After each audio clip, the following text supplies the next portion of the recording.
박지수, 베아트리스 알메이다가 그토록 경멸하던 가십 잡지에서나 나올 법한 제목.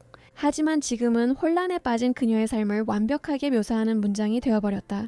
지수는 자신의 모든 비밀, 계획, 재능이 담긴 평범한 갈색 가죽 다이어리가 그녀가 만난 가장 위압적이면서도 매혹적인 남자의 손에 들어갈 줄은 상상도 하지 못했다.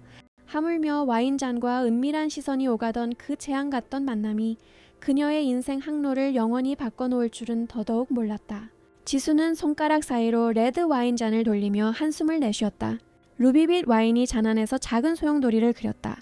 서울 리테러리 캐피탈 플루미넨세의 혼잡함에서 불과 40분 거리에 있는 양평 근교의 고운 골짜기 와이너리 파레 세레노는 보기 드문 고요한 오아시스였다.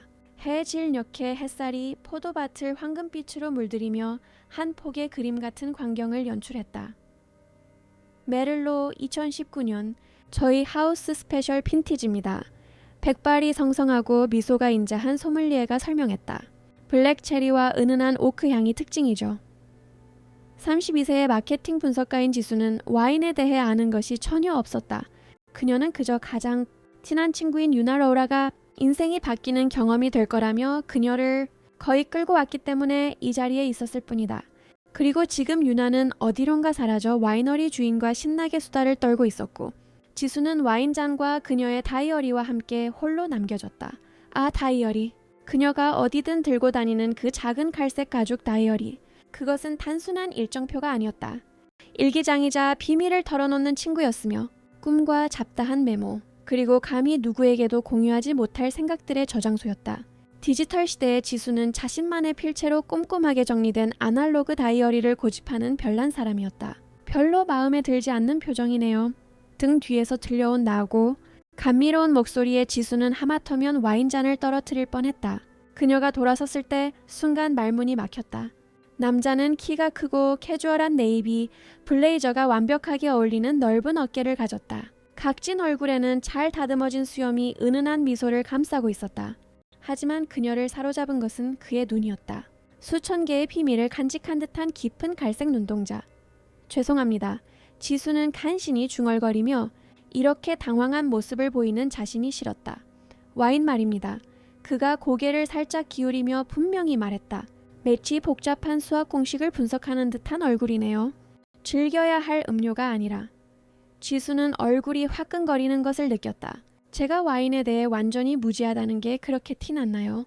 낯선 남자는 미소를 지었다. 눈가에는 웃음기가 없었다. 적어도 타바코 향과 오래 지속되는 피니쉬에 대해 장황하게 연설하려는 듯한 거만한 표정은 아니었죠. 그 말.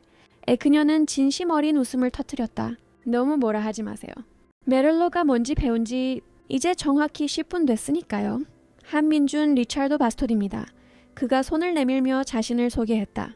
박지수입니다. 그녀가 대답하며 손을 맞잡았다. 손이 닿는 순간 이상한 짜릿함이 느껴졌다. 대화는 놀라울 정도로 쉽게 흘러갔다. 민주는 잘난 체하는 기색 없이 편안하게 와인에 대해 설명했다. 지수는 그가 여러 나라의 와이너리를 경험했지만 특히 한국에서 생산되는 와인에 대해 특별한 애정을 가지고 있음을 알게 되었다. 그가 언급하지 않은 것, 그리고 그녀가 알 리 없었던 것은 그가 국내 최대 규모의 한우 농장 중 하나를 소유하고 있으며 그의 재산이 수천억 원대에 이른다는 사실이었다. 지수 씨는 와인 시음회에 끌려다니는 것 말고는 무슨 일을 하시죠? 그가 진심으로 궁금하다는 듯 물었다. 디지털 마케팅이요. 그다지 흥미진진한 일은 유나의 날카로운 목소리가 대화를 끊었다. 지수 야가야 해. 회사에 급한 일 터졌어. 지수는 시계를 보고 거의 2시간이 훌쩍 지났다는 사실에 놀랐다. 급히 사과를 건넨 그녀는 가방을 챙겨 친구를 따라 나섰다. 그리고 시음 테이블 위에 작은 갈색 가죽 다이어리를 놓아두고 왔다는 것을 깨닫지 못한 채 평소 낯선 이에게 좀처럼 관심을 보이지 않던 과묵한 한우 재벌 한민주는 그녀가 떠나는 모습을 바라보며 무언가 중요한 일이 막 시작되었다는 이상한 예감을 느꼈다. 그가 잊힌 다이어리를 발견했을 때 그는 망설임 없이 그것을 집어들었다. 그녀를 다시 만나기 위한 단순한 변명일까? 아니면 와인잔 사이에서 만난 두 이방인에게 운명이 더 정교한 계획을 가지고 있었던 걸까? 민준이 상상하지 못했던 것은 그날 밤 무심코 다이어리의 첫 페이지를 넘겼을 때 단순한 일정뿐만 아니라 그의 관점을 영원히 바꿔놓을 밑줄 그어진 한 문장을 발견하게 될 줄은 몰랐다는 것이다. 가끔은 겉모습이 아니라 진짜 내 모습 그대로 보여지고 싶다. 지수는 노트북 화면에 뜬 이메일 알림을 보고 키보드 위에 커피를 쏟을 뻔했다. 다이어리를 찾았습니다. 그녀의 심장이 세차게 뛰었다. 발신자 불명의 이메일을 클릭했다.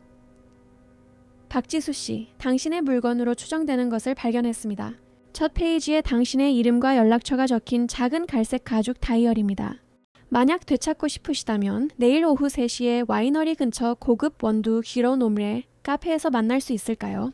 한민준 드림라 지수는 위장이 곤두박질 치는 것을 느꼈다. 와이너리에서 만난 그 매혹적인 이방인의 손에 자신의 다이어리가 있다니.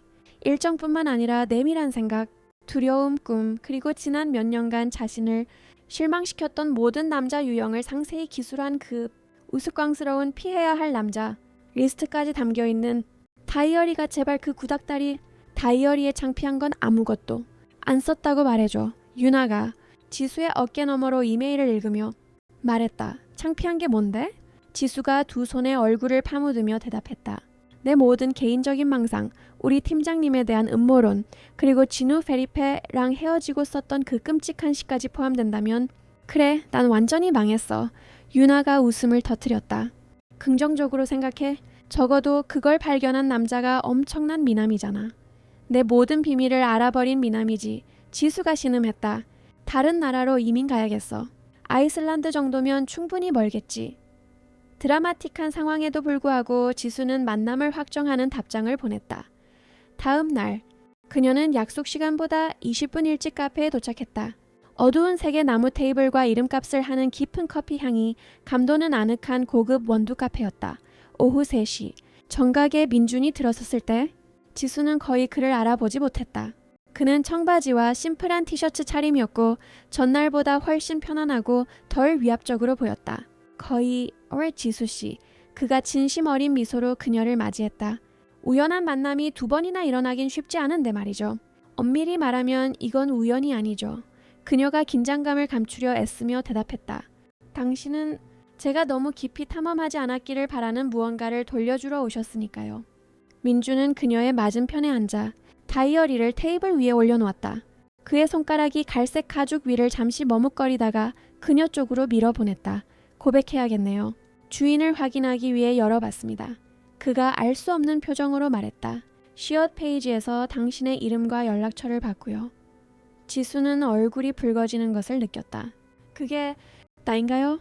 그의 눈이 당황스러울 정도로 강렬하게 그녀의 눈을 마주쳤다. 허락 없이 다른 사람의 일기를 읽는 건 비윤리적인 일이겠죠. 안 그런가요? 안도의 한숨이 그녀의 입술에서 새어나왔다. 그럼 당신은 비윤리적이라고 했지? 민준이 신비로운 미소를 입가에 머금은 차에 말을 가로챘다. 유혹을 이겨냈다고는 안 했습니다. 순간 지수 주변의 세상이 얼어붙는 것 같았다. 어머나, 읽었죠. 당신이 놀라운 상상력과 사람을 묘사하는 대독특한 재능이 있다는 걸 알 만큼은요. 그가 살짝 앞으로 몸을 기울이며 대답했다. 특히 당신의 뭐였더라? 2023년판 무조건 피해야 할 남자 최종 리스트에서요. 지수는 그 순간 땅이 꺼져 자신을 삼켜버리기를 바랐다. 그 리스트, 유나와 싸구려 와인을 마시던 어느 날 밤 작성했던 그 빌어먹을 리스트. 그녀의 삶을 스쳐 지나가며 감정적인 상처를 남겼던 모든 남자들을 유형별로 분류해 놓은 것이었다. 특히 민주는 그녀의 불편함을 즐기는 듯 말을 이었다. 저는 유형 4, 권태에 빠진 재벌 2세에 대한 당신의 묘사가 아주 흥미롭더군요. 뭐라고 했더라? 인생에서 아무것도 노력해본 적이 없고 연애를 일시적인 취미로 여기는 남자들. 지수는 방사능 물질이라도 되는 듯 거칠게 다이어리를 낚아채 가방에 집어넣었다. 이건 사생활 침해예요. 반박할 여지가 없네요. 그가 전혀 미안한 기색 없이 동의했다. 아, 그런데 궁금해졌어요. 당신은 날 어느 유형에 넣을 건가요? 예상치 못한 질문에 그녀는 당황했다. 네안, 당신을 거의 모르는데요. 바로 그거예요. 그래서 내가 여기 있는 겁니다. 민준이 놀라운 대답을 했다. 그걸 바꾸려고요. 주변의 찻잔 소리와 대화 소리가 멀리 사라지는 듯한 의미심장한 침묵이 흘렀다. 왜죠? 지수가 마침내 물었다. 당신은 내 가장 사적인 생각들을 읽었어요. 내가 피해야 할 남자 리스트나 만드는 감정적으로 엉망진창인 사람인 것도 알고요. 도대체 제게 무슨 관심이 생길 수 있죠? 민주는 무언가를 결심하는 듯 잠시 그녀를 물끄러미 바라보았다. 3페이지에 있던 그 문장 때문이에요. 그가 마침내 입을 열었다. 진짜 자기 모습 그대로 보여지고 싶다는 말. 지수는 눈을 깜박였다. 오직 자신에게만 노출했던 연약함. 이제 낯선 이에게 발견되어버린 그 문장을 즉시 알아차렸다. 나도 그 기분, 당신이 상상하는 것 이상으로 잘 알아요. 그가 부드럽게 덧붙였다. 지수가 그 말을 미처 소화하기도 전에 그가 말을 이었다. 거래 하나 하죠. 잊어버린 다이어리도 없고 미리 정해진 리스트도 없는 진짜 데이트. 그냥 두 사람이 서로를 알아가는 거예요. 내 사생활을 침해한 후에 지금 데이트 신청을 하는 거예요? 내가 본 것에 흥미를 느꼈기 때문에 데이트 신청을 하는 겁니다. 그가 정정했다. 그리고 내 생각엔 당신도 내 대해 궁금해하는 것 같고요. 지수는 거절해야 했다. 그것이 현명한 결정이었다. 하지만 저 갈색 눈동자는 그녀가 아직 탐험하지 못한 깊이를 암시하는 무언가가 있었다. 데이트 한 번, 그녀가 마침내 동의했다. 그리고 나서 만약 내가 당신이 내 피해야 할 리스트 어딘가에 적합하다고 결정하면 당신은 내 인생에서 사라지는 거예요. 민준의 미소가 넓어졌다. 좋아요. 하지만 리스트를 새로 쓸 준비나 하세요. 지수가 몰랐던 것은 그녀가 자신의 노출된 연약함과 씨름하는 동안 민주는 훨씬 더 큰 비밀을 짊어지고 있었다는 것이다. 그녀가 그를 보는 방식을 완전히 바꿀 수 있는 비밀을. 그리고 그들이 각자의 길을 가기 위해 카페를 나설 때 미래의 만남을 약속한 채 운명은 이미 두 사람의 삶을 엮기 시작했다. 정성껏 쌓아 올린 가면 뒤에서 겉모습 너머를 봐줄 누군가를 찾고 싶다는 똑같은 깊은 열망을 공유한 두 사람이었다. 민준이 데이트 장소로 선택한 레스토랑은 지수의 예상과는 전혀 달랐다. 화려하거나 거창한 장소가 아니었다. 대신 그는 그녀를 양평 외곽에 있는 작고 아늑한 한정식 집으로 데려갔다. 그곳의 주인인 김 사장 로렌조는 민준을 오랜 친구처럼 맞이했다. 한 사장님, 세뇨르 바톳. 오랜만입니다. 그 남자가 민준을 진심으로 반갑게 껴안았다. 오늘은 특별한 분을 모시고 왔군요. 김 사장님, 이쪽은 박지수 비아트릿 씨입니다. 민준이 은은한 미소로 소개했다. 지수 씨, 이분은 당신이 평생 맛볼 최고의 한정식을 책임지실 분입니다. 작은 요정, 불빛으로 밝혀진 정원이 내다보이는 안쪽 자리로 안내받는 동안 지수는 점점 커지는 호기심으로 민준을 관찰했다. 그는 직원들을 존중하며 친근하게 대했다. 그녀가 상상했던 그의 지위와 존재감을 가진 사람의 태도와는 거리가 멀었다. 여기 자주 오시나 봐요. 그녀는 질문이라기보다 사실을 확인하듯 말했다. 민준은 냅킨을 무릎 위에 펴며 고개를 끄덕였다. 이곳은 제 어린 시절을 떠올리게 하거든요. 꾸밈없이 정성껏 만든 소박한 음식이요. 당신의 어린 시절이요? 지수가 이 작은 개인적인 정보를 되새기며 반복했다. 분명 집사도 있고 올림픽 규격, 수영장도 있는 그런 잡지 속 대저택에서 자랐을 것 같은데요. 슬픔인지 재미인지 알 수 없는 감정이 그의 얼굴을 스쳤다. 정확히는 아니에요. 저는 강원도 마토그로소 시골의 작은 농장에서 자랐어요. 아버지가 한우가도를 몇 마리 키우시긴 했지만 그럭저럭 살았죠. 지수는 놀라서 눈을 깜박였다. 전혀 예상 못했어요. 어디 맞춰볼까요? 그가 고개를 살짝 기울였다. 그녀가 이미 알아차린 그의 습관이었다. 당신 다이어리에서 날 이미 유형 4, 권태에 빠진 체벌 2세로 분류해뒀군요. 그녀는 얼굴이 붉어지는 것을 느꼈다. 분류까지 하진 않았지만 추측은 했죠.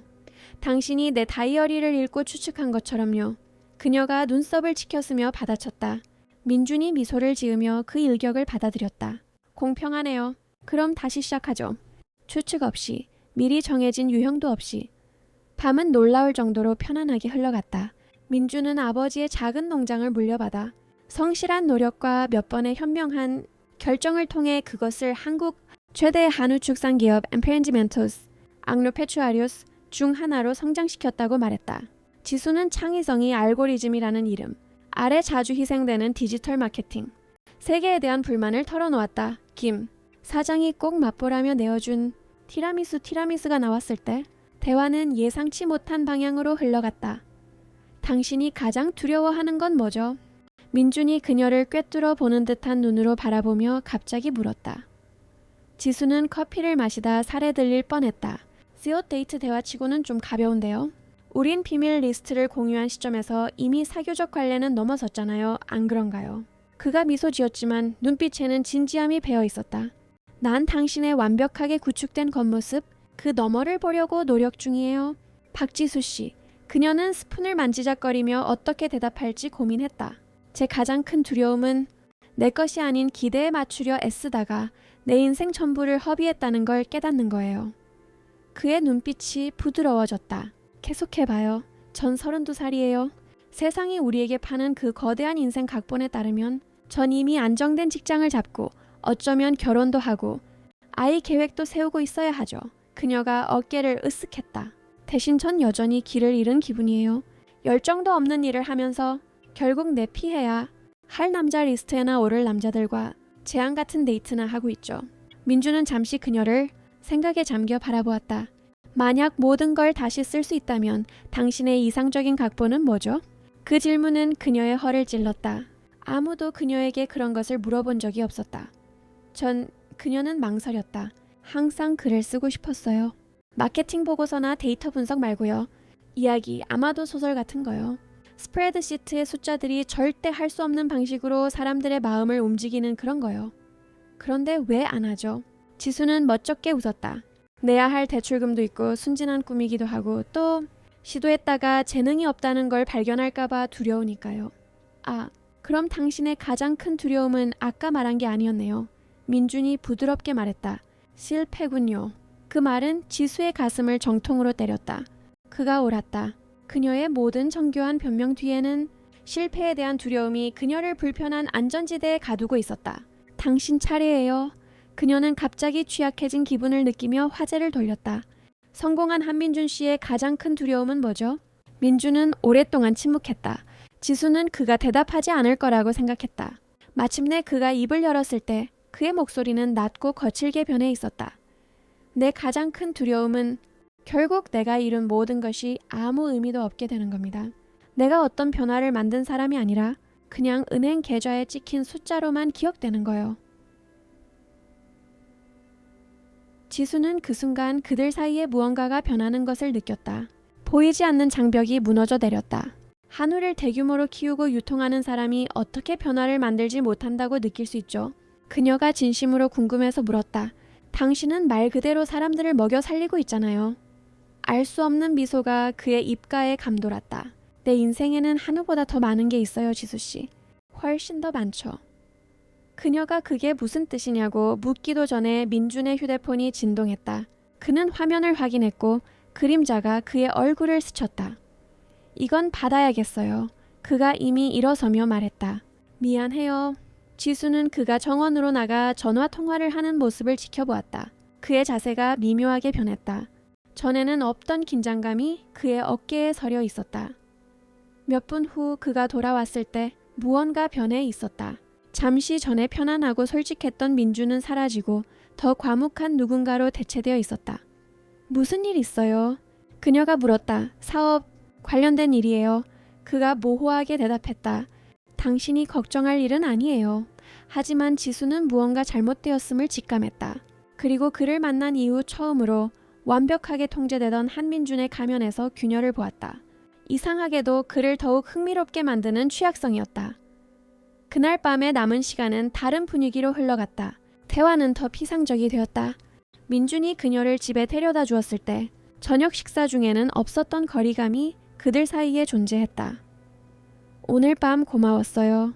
지수가 아파트 문 앞에 서서 말했다. 많은 걸 알게 됐네요. 민준이 미소 지었지만 눈은 웃고 있지 않았다. 내가 고맙죠. 그리고 갑자기 분위기를 깨서 미안해요. 그녀는 무슨 일이 있었는지 그 전화가 무엇을 의미하는지 묻고 싶었지만 지금이 그럴 때가 아니라고 느꼈다. 우리 다시 만날 수 있을까요? 그가 물었고 지수는 놀랐다. 그녀는 망설였다. 한민준에게는 그녀를 매혹시키면서 동시에 두렵게 하는 무언가가 있었다. 그는 복잡했고 그녀가 이제 막 표면을 긁기 시작한 겹겹의 층을 가지고 있었다. 네, 그녀가 마침내 대답했다. 하지만 다음번엔 장소는 내가 정할래요. 그가 그녀에게 키스하기 위해 몸을 기울였을 때 그것은 부드럽고 거의 망설이는 듯한 키스였다.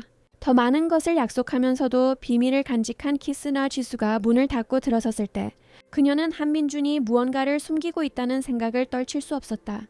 그들 사이의 모든 것을 바꿀 수 있는 무언가를 그녀가 몰랐던 것은 그날 밤 민준이 자신의 사업뿐만 아니라 잠재적으로는 그의 자유까지 위협하는 위기에 직면해 있었다는 것이다. 그리고 그가 그녀와 나누었던 변화를 만들지 못하는 것에 대한 두려움이 그들 중 누구도 예상치 못한 방식으로 시험대에 오르려 하고 있었다. 사흘 동안 민준에게서 아무런 소식이 없었다. 지수는 걱정과 짜증 그리고 스스로도 속지 않을 억지 무관심 사이를 오갔다. 나흘째 되는 날 아침 그녀가 부엌의 작은 식탁에서 커피를 마시고 있을 때 휴대폰이 진동했다. 세상에, 유나가 전화기 너머로 거의 비명을 질렀다. 네오뉴스 봤어? 지금 난리 났어. 무슨 소리야? 지수가 잠이 덜 깬 목소리로 물었다. 너의 그 훈남 한민준 씨 말이야. 강원도 아마조니아 보호림 불법 개발 니라겜 혐의로 검찰 프리차 페데랄 조사를 받고 있대. 유령 회사 라란자를 내세워 보호구역을 사들인 뒤 한우가도 목장으로 만들었다는 거야. 지수는 마치 복부에 강탈을 당한 듯한 기분이었다. 그녀는 재빨리 노트북을 열어 민준의 이름을 검색했다. 헤드라인이 화면을 가득 메웠다. 축산업계 거물, 망나타 도가도, 한민준, 검찰 수사 착수 한민준, 불법 산지 개발 및 환경범죄 혐의 한우제국, 불법 개발 위에 세워졌나? 검찰, 축산 대기업 불법 투기 혐의 수사 사진 속에는 변호사들에게 둘러싸인 채 건물을 나서는 민준의 모습이 있었다. 평소 침착하던 그의 얼굴은 이제 지친 기색이 역력했다. 지수는 세상이 핑핑 도는 것을 느꼈다. 레스토랑에서의 그 전화가 바로 이것 때문이었을까? 그가 그렇게 갑자기 마음을 닫아버린 이유가 이것이었을까? 네오, 괜찮아? 유나의 걱정스러운 목소리가 지수를 현실로 돌려놓았다. 모르겠어. 그녀가 솔직하게 대답했다. 생각할 시간이 필요해. 전화를 끊은 후 지수는 헤드라인을 멍하니 바라보며 움직이지 않았다. 무언가 앞뒤가 맞지 않았다. 그녀가 알던 민준, 자신의 소박했던 시작에 대해 그리고 변화를 만드는 것에 대해 그토록 열정적으로 말하던 그가 탐욕 때문에 숲을 파괴할 수 있을까? 그녀 자신의 두려움과 열망을 되돌아보게 만들었던 그 남자가 정말로 신문이 묘사하는 그런 악당일까? 전화벨이 다시 울렸다. 모르는 번호였다. 지수씨. 민준의 목소리는 지치고 긴장되어 다르게 들렸다. 왜 나한테 말 안 했어요? 그녀는 자신의 목소리에 담긴 상처에 스스로 놀라며 즉시 물었다. 전화기 너머로 무거운 한숨소리가 들렸다. 보이는 게 다가 아니에요. 만날 수 있을까요? 직접 설명해야 해요. 모든 이성이 그에게서 멀어지라고. 신문 지면을 도배하고 있는 수사 대상인 남자와 엮이지 말라고 경고했다. 하지만 그의 목소리에는 절박함, 그리고 그녀가 외면할 수 없는 진실함이 담겨 있었다. 어디로 가면 되죠?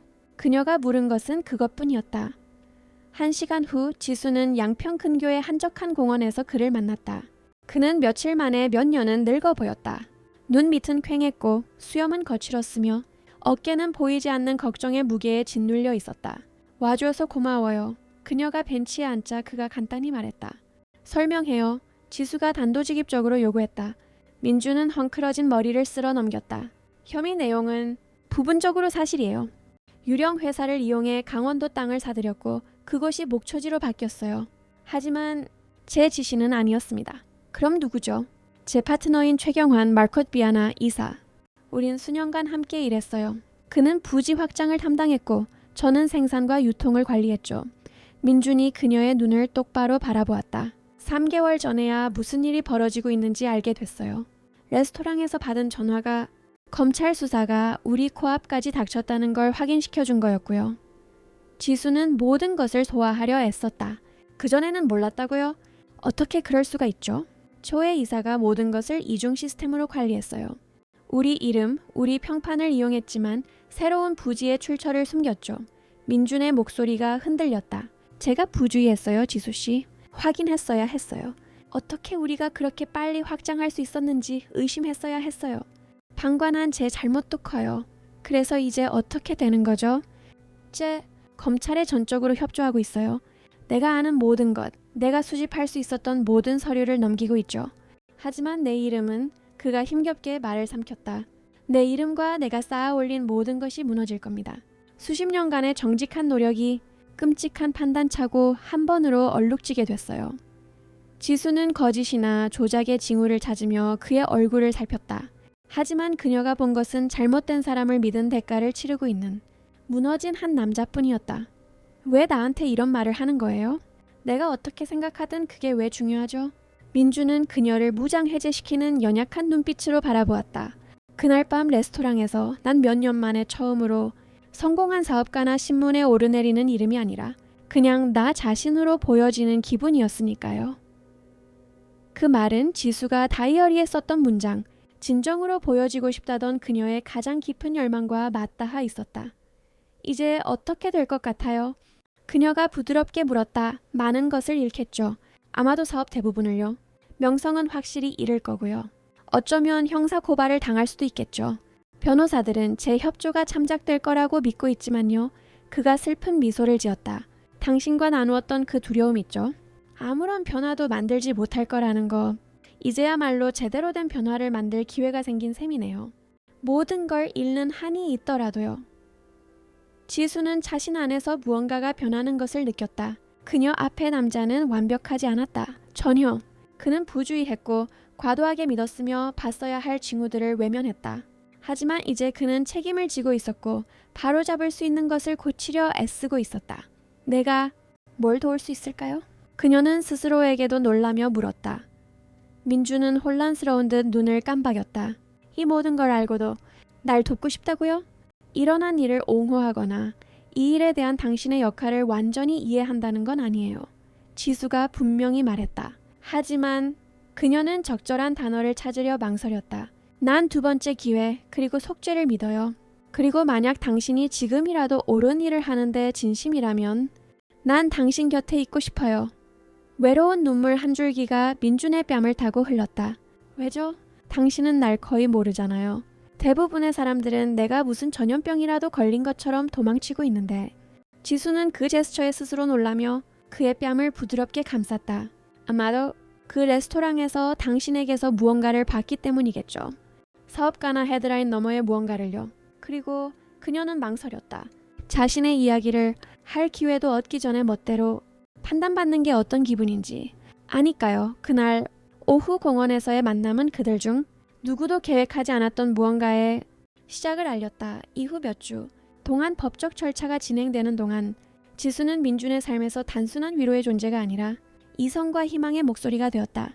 그녀는 그가 서류를 정리하고 공식 입장을 준비하는 것을 도왔으며 무엇보다도 모든 것이 무너져 내리는 것처럼 보일 때 그가 자신에 대한 믿음을 잃지 않도록 도왔다.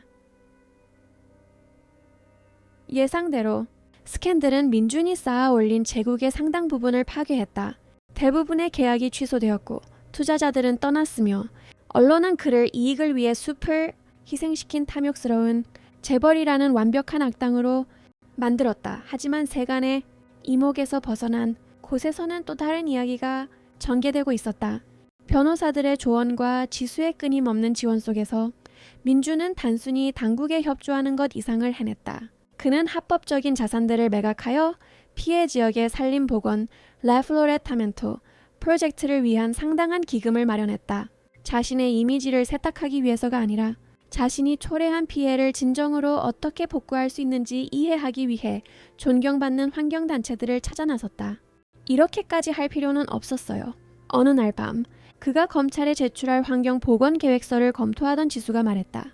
당신 변호사들도 협조와 일부 합의금만으로 충분할 거라고 했잖아요. 민준이 서류에서 눈을 들었다.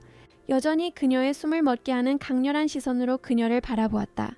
법적인 절차 때문에 이러는 게 아니에요, 지수씨. 이게 옳은 일이니까 하는 거예요. 다시 거울 속에 나를 당당하게 마주하고 싶으니까. 바로 그 순간 지수는 자신이 그와 사랑에 빠졌음을 깨달았다. 와이너리에서 만났던 자신감 넘치고 매력적이며 역경에 물들지 않았던 그 남자가 아니라 구원을 위해 싸우고 자신의 삶뿐만 아니라 자신보다 더 큰 무언가를 재건할 힘을 찾아낸 지금 이 불완전한 민준과 사랑에 빠진 것이다. 그녀가 몰랐던 것은 민준이 아직 마지막 비밀을 하나 간직하고 있다는 것이었다. 그들 사이의 모든 것을 바꿀 수 있는 비밀. 그리고 곧 밝혀질 비밀이었다. 검찰의 최종 심리가 있던 날은 비가 내리는 화요일이었다. 지수는 심리실 밖에서 초조하게 블레이저 깃을 만지작거렸다. 민주는 거의 2시간 동안 저 안에서 그의 미래를 결정지을 협상 조건을 마무리 짓고 있었다. 다 잘 될 거야. 굳이 따라 나선 유나가 그녀의 손을 꼭 잡았다. 그는 할 수 있는 모든 걸 했어. 지수는 고개를 끄덕였지만 위장이 꼬이는 듯한 긴장감은 가시지 않았다. 지난 2달 동안 그녀의 삶은 완전히 바뀌었다. 와이너리에서의 우연한 만남으로 시작된 일은 관계와 2번째 기회, 그리고 자신에 대해 믿었던 모든 것에 의문을 제기하는 감정의 롤러코스터가 되었다. 그가 같이 살자고 했어. 지수가 갑자기 고백했다. 말이 먼저 튀어나왔다. 유나의 눈이 커졌다. 뭐? 언제? 어젯밤. 지수가 한숨을 내쉬며 대화를 떠올렸다. 오늘 결과가 어떻든 나와 함께 새로 시작하고 싶대. 그래서 넌 생각할 시간이 필요하다고 했고. 지수는 좌절감에 머리를 쓸어 넘겼다. 모든 게 너무 빨라, 유나. 그리고 아직 해결되지 않은 게 너무 많아. 그가 내일 자유의 몸이 될지 아닐지도 모르는데 내가 어떻게 그런 결정을 내리겠어? 유나가 대답하기도 전에 심리실 문이 열렸다. 변호사들과 관계자들이 나오기 시작했고 그 뒤를 이어 도무지 표정을 읽을 수 없는 민준이 따랐다. 지수는 심장이 발코니에서 쿵쾅거리며 일어섰다. 그의 눈이 그녀의 눈과 마주쳤을 때 그의 표정에 무언가 변화가 일어났다. 긴장이 거의 알아차릴 수 없을 정도로 부드럽게 풀렸다. 그래서 그가 마침내 다가왔을 때 그녀가 물었다. 합의했어. 실형은 면했지만 그가 숨을 깊게 들이마시며 잠시 멈췄다. 상당한 금액의 벌금, 피해 지역 전체 복구 비용 부담, 그리고 5년간 축산업 관련 사업 제한. 당신 자유로워진 거네요. 지수가 속삭였다. 현실이 마침내 와 닿았다. 피곤한 미소가 민준의 얼굴을 바꿔놓았다. 자유롭지만 사실상 파산했지. 한민준 제국은 공식적으로 거의 아무것도 남지 않았어. 하지만 아버지에게 물려받은 그 원래 농장은 아직 있잖아요. 그렇죠. 그것만큼은 누구도 빼앗아갈 수 없지. 이제 거기로 돌아갈 거야. 처음부터 다시 시작해야지. 그가 망설였다. 그의 시선이 그녀의 시선을 찾았다. 내 제안은 아직 유효해, 지수씨. 나와 함께 가줘. 유나가 극적으로 헛기침을 했다. 2사람 프라이버시가 필요한 것 같네? 난 저 밖에서 이 드라마의 결말이 미치도록 궁금하지 않은 척하고 있을게. 둘만 남게 되자. 지수는 자신이 내려야 할 결정의 무게를 고스란히 느꼈다. 자신의 직장, 서울에서의 삶을 포기하고 불과 몇 달 전에 만난 남자를 따라 강원도 마토그로소의 농장으로 가는 것. 그것은 미친 짓이었다. 충동적이었다. 과거의 지수라면 절대 고려하지 않았을 일이었다. 당신이 대답하기 전에 민준이 부드럽게 말했다. 꼭 해야 할 말이 있어. 계속 미뤄왔던 말이야. 지수의 심장이 쿵 내려앉았다. 또 다른 비밀이라니. 내가 그날 처음 당신 다이어리에서 발견했던 거 말이야. 그의 시선이 결코 그녀를 떠나지 않았다. 그저 보여지고 싶다는 그 문장만이 아니었어. 그건 당신이 쓰고 있던 소설의 한 챕터 전체였어. 지수는 얼어붙었다. 소설. 누구에게도 공유한 적 없는 그녀의 비밀 프로젝트. 회의와 마감 시간 사이에 훔쳐낸 순간들의 일정과 리스트 사이에 숨겨 적었던 수많은 페이지들. 당신 읽었군요. 민준이 천천히 고개를 끄덕였다. 읽었어. 그리고 그건 마치 누군가 당신 영혼의 창문을 열어젖힌 것 같았어, 지수씨. 그 단어들, 당신이 묘사한 인물들의 두려움과 희망, 바로 그때 깨달았지. 난 당신을 진짜로 알아야만 한다고. 그런데 왜 진작 말하지 않았어요? 처음엔 어떻게 이 얘기를 꺼내야 할지 몰랐어. 그러다 스캔들로 모든 게 무너졌을 땐 그건 중요하지 않은 일처럼 보였고 그가 한 걸음 다가와 그들 사이의 거리를 좁혔다. 하지만 지금 당신에게 당신의 인생을 나를 위해 바꿔달라고 부탁하려는 이 순간에 깨달았어. 난 완벽하게 솔직해져야만 한다고. 지수는 눈물이 고이는 것을 느꼈다. 그녀의 소설, 그녀의 가장 내밀한 단어들이 모든 것의 진정한 시작이었다니. 그리고 더 있어. 민준이 거의 속삭이듯 말을 이었다. 당신이 내 사건 서류 정리를 돕고 있을 때 내가 당신 원고를 출판사에서 일하는 친구에게 보냈어요. 당신 이름은 밝히지 않았어. 그냥 한번 읽어봐 달라고만 했지. 지수의 눈이 커졌다. 땡센. 무슨 짓을... 그녀가 출판하고 싶대요, 지수씨. 그녀가 만난 목소리 중에 가장 진정성 있는 목소리 중 하나라고 했어요. 민준이 재킷 안주머니에서 봉투를 꺼냈다. 여기 그녀의 연락처와 그녀가 제안한 잠정적인 계약 조건이 있어. 물론 결정은 당신 몫이야. 지수는 무슨 일이 일어나고 있는지 도저히 믿을 수 없다는 듯 떨리는 손으로 봉투를 받았다. 그녀의 소설 출판 제이. 그날 밤 레스토랑에서 언급했던 꿈을 이룰 기회. 왜 날 위해 이런 일을... 그녀가 떨리는 목소리로 물었다. 민준이 부드럽게 그녀의 얼굴을 두 손으로 감쌌다. 사랑하니까 박지수. 당신의 그 거침없는 솔직함을 사랑하고 예상치 못한 따뜻함을 사랑하고 모든 게 무너져 내릴 때의 그 강인함을 사랑해. 심지어 당신의 그 우스꽝스러운 피해야 할 남자 리스트까지도 사랑해.